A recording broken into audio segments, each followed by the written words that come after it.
Hey everyone, I feel that it's always good to remind ourselves of how unlettered and dangerously misguided many big government arguments are. One of the most glaring instances in which statists are way off course is their support of a huge tax increase for those in the upper 1% of income earners.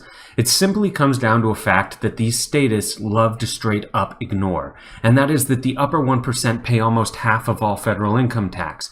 Not to mention that by being wealthy, they end up paying far more in nearly every other conceivable tax that we are all forced to pay, whether it's sales tax or capital gains tax, or a whole slew of other taxes. Now, one may argue that yes, the top 1% of earners pay the majority of taxes in this country, but that's due to their unprecedented levels of wealth.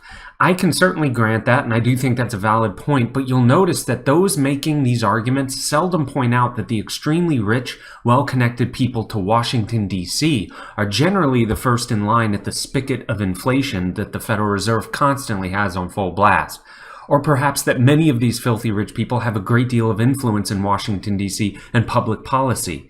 In short, the power of government needs to be put in check far before any more tax increases need to occur in order to lessen the gap between the rich and the poor.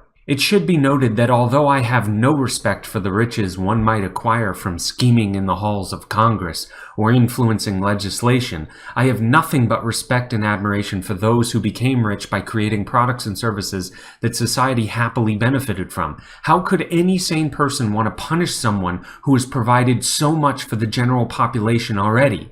The people who scream about the 1% needing to pay their fair share never seem to add into the equation the huge societal benefit we all receive from many of the products and services offered by these rich people. Can that not be an input into whether or not someone has, quote, paid their fair share? It's self-evident that it should be, but it seems to always conveniently escape the attention of those who hate the rich for just merely being rich.